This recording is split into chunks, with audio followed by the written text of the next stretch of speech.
Jeff Fillion. Radio X. On a en ligne avec nous Joël Beaulieu. Qui est Joël Beaulieu? Vous ne connaissez pas. Mais il y en a qui le connaissent. J'ai un chum qui le connaît. Mais il dit, il faut que tu parles avec Joël absolument. Parce que Joël, il est dans la forme physique. Il est avec les enfants. Il est avec les jeunes. Il se passe bien des affaires avant la COVID, pendant la COVID. C'est inquiétant. Qu'est-ce qui arrive? Donc, Joël Beaulieu, il est le président fondateur de A+ Action.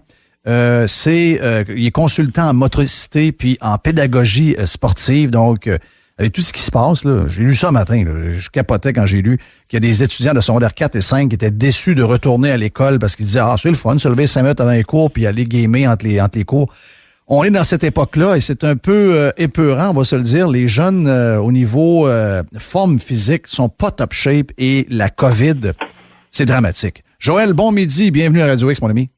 Mais merci, Jeff, de me recevoir. Je suis très fier d'être avec toi ce matin, puis ce midi. Puis je te félicite aussi en passant pour vraiment défendre, mettre de la pression pour les enfants et les adolescents d'aujourd'hui. Là, comme tu disais en introduction, c'est vraiment une catastrophe qui se passe actuellement, mais je trouve qu'on joue un peu à l'autruche parce qu'avant même la pandémie, là, il y avait des choses qui se passent quand même pas mal inquiétantes là, dans les statistiques. D'abord, raconte-nous, Joël, qu'est-ce que tu fais comme travail au juste pour qu'on comprenne bien. Tantôt, j'ai fait un résumé, mais dans ton day-to-day, là, qu'est-ce que tu fais exactement?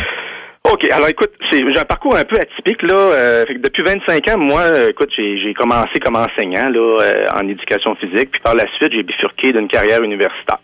Fait qu'à l'université, j'ai été professionnel de recherche, chargé de cours, puis après ça, je suis tombé spécialiste en sciences d'éducation, puis je m'occupais de former là tous les futurs profs d'éducation physique là à l'Université du Québec à Trois-Rivières à l'époque. Puis petit à petit, ben là c'est ça, j'ai fait des études graduées là à maîtrise pour doctorat, puis ça m'a amené un peu à une carrière graduellement de consultant. Alors j'ai commencé justement un premier mandat m'a amené comme consultant au ministère de l'Éducation, puis ça m'a ouvert un peu des portes. Puis par la suite, écoute, j'ai quitté ma job à vie à l'université pour justement développer ce qu'on appelle une firme de consultants dans la motricité puis dans la pédagogie sportive pour aider tous les intervenants, les milieux sportifs de la petite enfance, du sport, du loisir, à un peu valoriser, moi ce que j'appelle ma mission, c'est de valoriser la compétence motrice des enfants. Parce que la compétence motrice des enfants, c'est un facteur déterminant, on n'en parle pas assez, pour amener un jeune, tu sais, parce que la finalité, Jeff, c'est quoi? C'est qu'à l'âge adulte, ces enfants-là, ces adolescents-là, aient un mode de vie actif, donc ils prennent soin de leur santé par plein de saines habitudes de vie, dont l'activité physique. Alors pour ça, il faut développer en très très bas âge des compétences motrices qui vont faire en sorte que ça va influencer leur mode de vie. Alors globalement, je me promène partout au Québec, là, puis même en francophonie un peu mondiale, là, puis j'aide les intervenants dans leur milieu, je développe des programmes dans les garderies, dans les écoles, dans les milieux sportifs et plein de services conseils là, variés. Là. Donc c'est assez élargi comme clientèle, mais je m'amuse comme un fou là depuis. Donc là, tu peux voir l'état, et c'est important, là. Tu dis on a fait l'autruche un peu, puis là, on est dans la COVID, puis on commence à parler des choses qu'on aurait peut-être dû parler avant. Quelle est la forme physique de nos enfants en général? On sait, là, il y en a plein de parents qui s'identifieront pas à ça, là. Leurs kids jouent 2-3 sports, ils sont actifs, ils font du sport 4-5 fois par semaine, mais c'est pas tout le monde. Il y a je sais pas c'est quoi les pourcentages. Essaie de me faire un portrait de ce que tu vois. Écoute, là, actuellement, là, au niveau du Canada, là, parce qu'on a toujours des données aussi internationales, mais au niveau du Canada, les plus récentes données, là, c'est un enfant sur 3 qui est capable d'atteindre ce qu'on appelle les normes en termes d'activité physique. Là. Donc, ça veut dire entre 5 et 17 ans, ce qu'on vise, c'est qu'un enfant ou un adolescent bouge 60 minutes par jour. Ça, des fois, ça s'atteint quand même assez facilement, mais la difficulté, c'est d'atteindre un niveau d'intensité. Donc, des intensités qu'on appelle modérées à élevées. Donc, ça veut dire qu'il y en a seulement 33% là, des enfants, là, 5 à 17 ans, qui sont capables d'atteindre ça au Canada. C'est sûr que le pourcentage est un peu plus élevé quand on prend juste les enfants d'âge primaire, parce que les enfants d'âge primaire ont plus d'occasions de bouger. Quand les ados, on mélange les ados et les enfants du primaire, c'est pour ça que ça monte là à un tiers seulement qui sont capables d'atteindre. Donc, c'est pas toujours facile là, de départager les deux, mais quand ils font les questionnaires, les répartitions de ça, donc ils prennent vraiment tous les enfants de 5 à 17 ans. Mais c'est quand même très, très, très inquiétant, juste cette statistique-là. Après ça, écoute, si je m'en mets dans les statistiques un peu plus documentées. Oui. Donc, quand on regarde là, les enfants d'aujourd'hui versus il y a 20, 30 ans, même 40 ans, 50 ans, ben, écoute, il y a 25% d'obésité infantile. Ça a augmenté là, depuis 25-30 ans. 33% des enfants, des adolescents d'aujourd'hui ont des dysfonctions au niveau de leur motricité. Donc, c'est quoi au juste?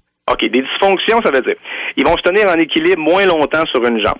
Ils vont attraper des ballons moins rapidement. Ils vont lancer moins loin. Ils vont sauter moins loin. Ils vont courir moins vite. Leur capacité cardiovasculaire, tu sais, le VO2 max, le fameux VO2 max là, qu'on entend souvent parler. Ben, actuellement, là, un jeune là qui finit son secondaire, 16-17 ans, a une capacité cardiovasculaire d'un adulte de 40 ans. Ben voyons. Ouais. Donc, il y a eu une baisse de 25%, ça, depuis à peu près 30 ans, là. Donc, le fameux test du bip-bip, là, des fois, là, qu'on se souvient tous, là, quand on était adolescent, là, présentement, là, moi, quand je vais souvent encore dans les milieux scolaires, principalement primaires, mais au secondaire, ça arrive encore, là. Dernièrement, j'ai fait une tournée dans 10 écoles, là. Puis, écoutez, là, c'est dramatique de voir les adolescents, là, et les adolescentes aussi. Si là. Je mets ça dans mon époque, là, on avait les fameuses médailles. Il y avait la médaille d'excellence, qui était la médaille de top. Il y avait la médaille d'or, il y avait la médaille d'argent, il y avait la médaille de bronze. Et il y avait aussi, ce qui est très, très humiliant pour certains jeunes, il y était 1 ou 2 par classe, il y avait un genre de bouton de participation, il n'y avait aucune médaille, même pas la médaille d'or, même pas la médaille de bronze, qui était quand même assez facile à avoir. Mm-hmm. Ils sont en train de me dire qu'il y aurait plus de jeunes aujourd'hui qui, au niveau des habiletés et de la motricité sportive, qui seraient dans ce groupe-là, il y en aurait plus aujourd'hui qu'avant? Qui serait dans le groupe des faibles, tu parles? Oui. Ben écoute, ils ont changé les standards. Ils ont rabaissé les standards. Oui, on nivelé beaucoup par le bas. Là. Il y a eu des nouveaux standards qui ont été faits par ça. Puis même avec ces standards-là, il y a une grande majorité de jeunes qui sont pas capables d'atteindre la médaille de bronze. Là. Alors, je sais pas si c'est encore réparti par bronze et tout ça, mais c'est d'autres niveaux quand même. Là. Mais on avait-tu du mérite? Je sais pas, t'as quel âge, Joël? Moi, j'ai 45 ans, donc on est dans la même génération. C'est ça. Nous autres, on n'avait pas de mérite. Il y avait 3 postes de TV, un téléphone à roulette. Mm-hmm. On avait un peu de Spirou et Fantasio à la bibliothèque municipale. Mais si on voulait avoir une vie pas plate, il fallait être à patinoire. Si on n'était pas à patinoire, on était au terrain de baseball. On jouait au hockey dans la rue. On faisait du bicycle. On faisait du bicycle à tour de bras, voir des amis qui étaient à 10 km de chez nous. Tu sais, on a fait ça inconsciemment. Mais je suis obligé de te dire que moi, ce temps-ci de l'année, quand la patinoire fondait, je faisais une dépression. Donc, il y avait aussi une passion, puis il y avait de l'amour. Donc, ils n'ont pas ça, là. Ils sont tous attirés par le divertissement gratuit, oui, là, il y a plein de facteurs qui ont changé depuis notre génération. Là, c'est sûr que nous autres, là, on se stimulait par nous-mêmes avec plein d'environnements là, diversifiés. Donc, on travaille nos habiletés motrices, on travaille notre condition physique. Mais maintenant, c'est très spécialisé, le sport. Là. Donc, les enfants sont inscrits, mais par la suite, il manque beaucoup de polyvalence. On les voit presque plus jouer librement à l'extérieur. La révolution des écrans a fait en sorte que c'est très difficile de les faire sortir.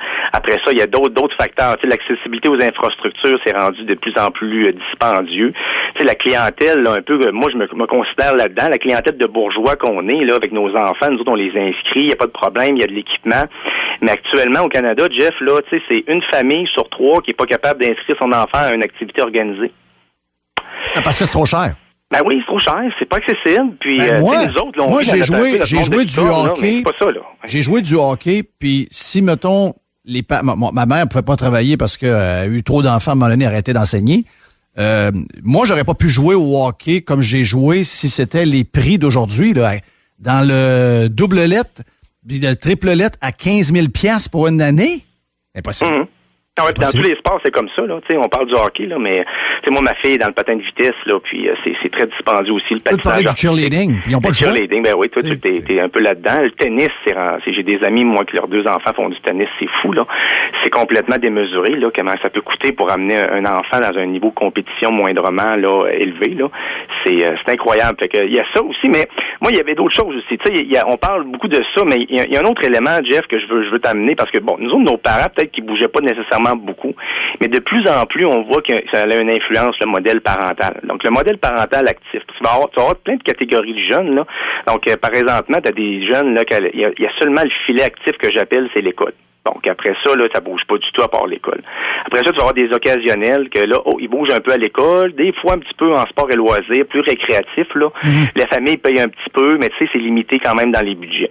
Puis après ça, ben là, tu tombes dans les 3 et 4e catégories, donc le sportif, donc à l'école, sport de compétition, mais souvent beaucoup trop spécialisé. Mais la famille paye, mais elle bouge pas. Ouais. Comme il est arrivé dans donc là, il arrive le confinement, il arrive la COVID. Et voilà. Là, les bonnes habitudes de l'école disparaissent, puis les parents étant pas naturellement enclins au sport, les jeunes suivent. Exactement. Puis t'as la 4e catégorie qui est très, très rare, là. C'est pour ça qu'on a des taux d'obésité puis d'inactivité physique aussi élevés. Mais la dernière catégorie, ben là, t'as l'enfant sportif et actif. Donc, il fait du sport, de compétition, parce que nécessairement, le sport amène beaucoup, beaucoup trop de compétition rapidement. Ben ça, c'est un autre débat qu'on pourrait avoir, là. Mais ils font aussi de la diversité à la maison, parce que la famille paie, mais la famille bouge aussi. Donc, tu sais, moi, je vais vous donner mon exemple personnel, là, parce que, tu sais, c'est ça, je baigne là-dedans à longueur d'année. Mais moi, mes filles, là, ils n'ont pas vécu la COVID difficile, là, au niveau du sport et de l'activité physique, là. Oui, ils ont trouvé ça dur de pas faire leur activité, de voir leurs amis, mais moi, on a bougé ici comme jamais, là. Je veux dire, on a fait des parcours moteurs dans les escaliers, puis écoute, j'en ai 2, là, de 9 et 12 ans. On a fait du ski de fond, on a tout l'équipement, on a tout fait.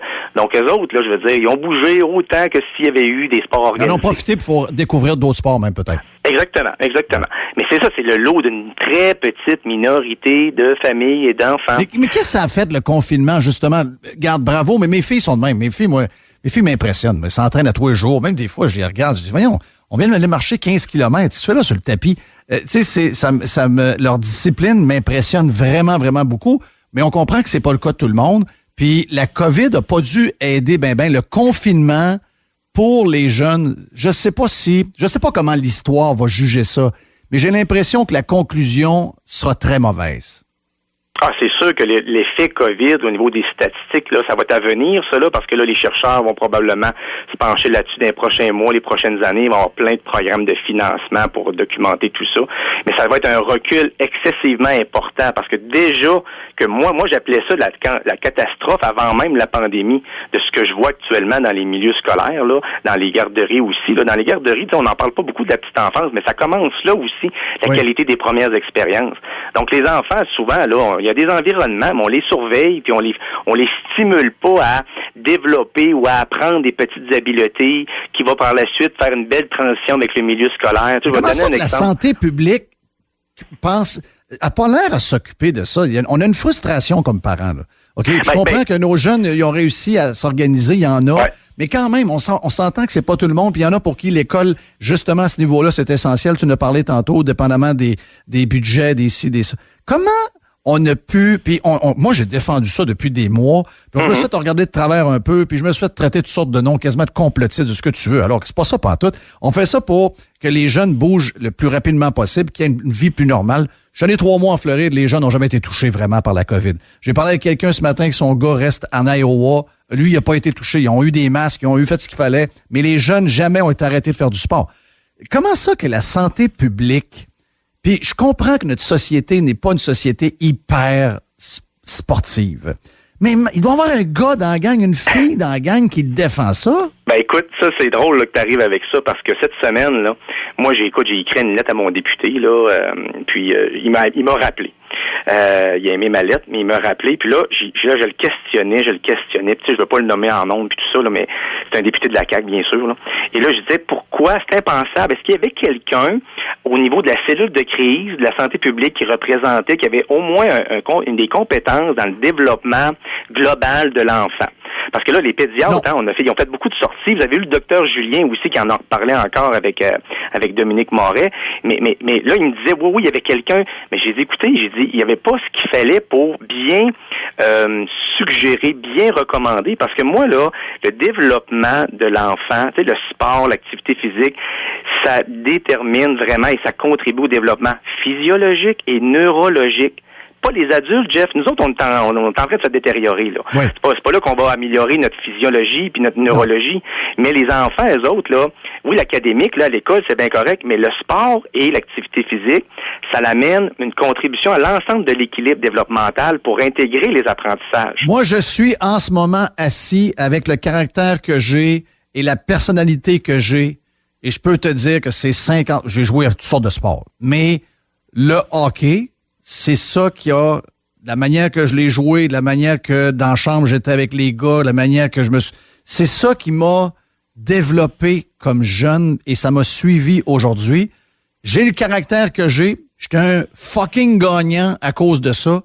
C'est ça qui a fait de moi ce que je suis. Je comprends pas qu'ils voient pas ça. Non. Puis après, là, tu sais, c'est de plus en plus documenté, là. Tu sais, on les a. Moi, là, ça pop sur mon ordinateur à chaque semaine, là, les nouvelles études en neurosciences et tout ça.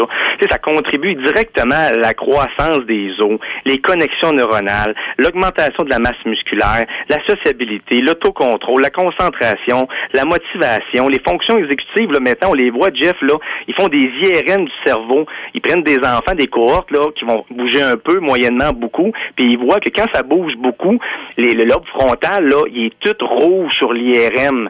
Alors, on s'entend-tu que ça aide vraiment, ça, les fonctions exécutives sur l'apprentissage scolaire?